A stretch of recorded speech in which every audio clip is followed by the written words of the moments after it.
If black people are recognized as the cradle of humanity, and if ancient African civilizations like Kemet, Kush, and Phoenicia were among the most advanced kingdoms of the ancient world, then a deeper question must be asked. How is it that by the medieval period, Bantu people and Southern Africans are presented as technologically behind? Scientific studies and historical links suggest that Bantu people are descendants of ancient, thriving African kingdoms. If that is so, then where did the knowledge go? Civilization does not simply disappear without cause. What if cities were already built across southern Africa long before Europeans arrived, but their construction dates were later changed to match European arrival timelines? What if many of the buildings we believe Europeans built were already standing, built by African ancestors? When we look at some buildings in South Africa today, they do not all look only 100 or 200 years old. Some look thousands of years old. Some resemble the architecture of ancient Greece and Rome. How is that possible if Africans were supposedly still living without advanced construction? What if much of southern Africa was already developed, and what Europeans found were existing cities and structures later modified, renamed, and claimed? What if large parts of African infrastructure were deliberately destroyed, cities burned, knowledge centers erased over many years, not overnight? What if this destruction took time because it was systematic? What if elders, kings, and knowledge holders were killed to silence memory, so descendants would never know what existed before? What if this was done to reset people, to break identity, disconnect lineage, and make control easier on a global scale? What if Africa was not undeveloped, but deliberately undeveloped? This direction questions the official story and asks whether African history was not lost by accident, but hidden, dismantled, and rewritten.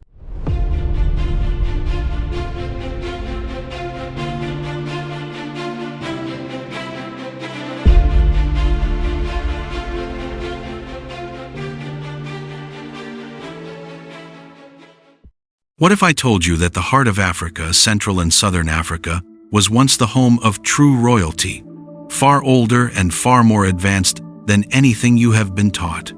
This is the history of the Bantu people of Central and Southern Africa, whose ancestors were connected to the Israelites of the Bible, whose forefathers were rulers, scholars, and builders of great civilizations.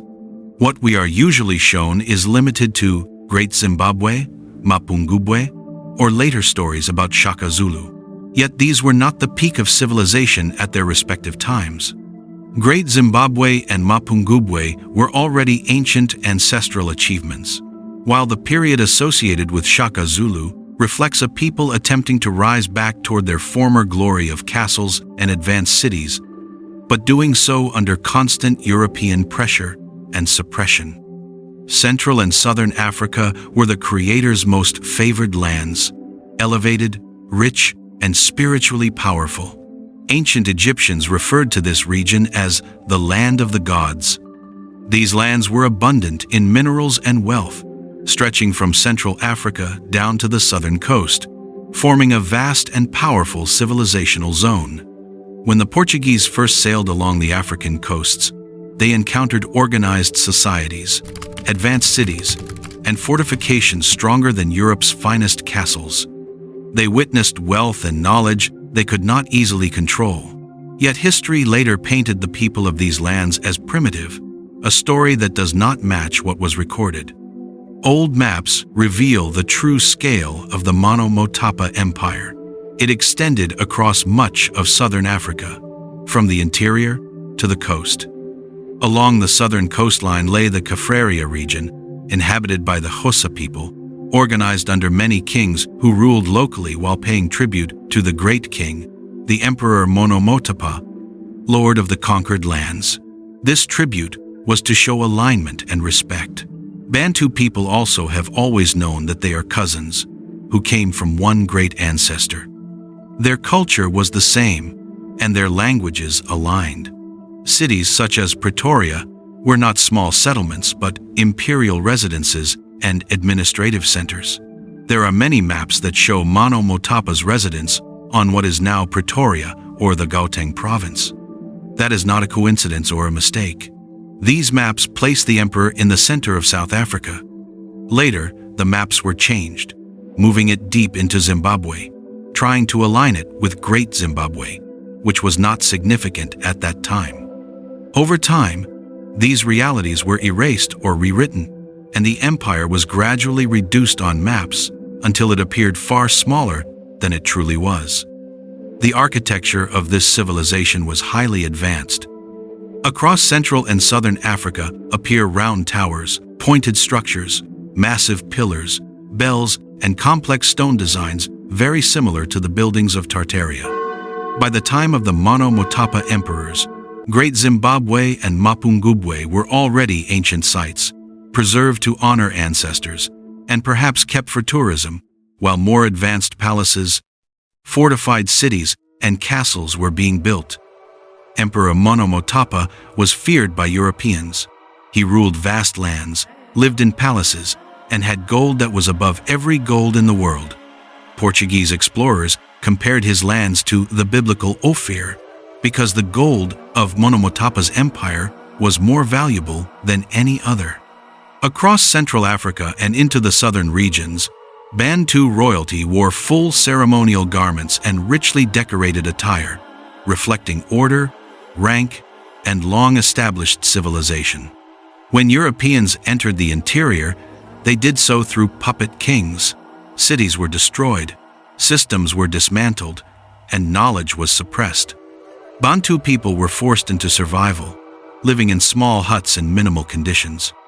These huts were not a reflection of their culture, but a necessary adaptation under oppression, a stark contrast to the palaces and castles they once inhabited. Pretoria, the city of Emperor Mono Motapa, was never insignificant. Chiefs across the empire, including those of the Kaffraria region, paid tribute to show respect and alignment with the great king. Bantu people were not divided by language as they are today. They knew their origins, their ancestry, and their place in the world. The Creator did not place them here to be backward. Even today, buildings in South Africa exist that appear too advanced or too old for the timelines given. This raises questions about what has been hidden and whether later historical figures, including Shaka Zulu, are shown in their true context or represent a later phase of recovery rather than the original height of civilization. Modern portrayals often show Southern African people living in small round huts, using simple tools and wearing aprons. Yet the land itself preserves a different memory, one of palaces, stone and glass castles, fortified cities, and complex infrastructure.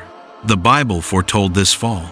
In Deuteronomy chapter 28, verses 43 to 44, it states, "The stranger that is within thee shall get up above thee very high, and thou shalt come down very low. He shall lend to thee, and thou shalt not lend to him. He shall be the head, and thou shalt be the tail." This describes a people who were once high and later brought low. Central and Southern Africa fit this description, not because they were always primitive, but because their advanced history was erased. When compared to Mali, Benin, Egypt, or Kush, Southern Africa appears less impressive only because its story remains largely untold. The equator, 0 degrees latitude, runs through Central Africa. Ancient texts and the Bible describe this region as the land of the Creator's chosen people, central to the world. Yet we are told this land had no advanced infrastructure, even though pyramids and megalithic structures have been found in Southern Africa many times. From Central to Southern Africa, these mountainous lands were once the realm of the Creator's most favored people, spiritually central, wealthy, and advanced. The evidence still exists, scattered, hidden, and often misrepresented. This is not the full picture. This is only the beginning.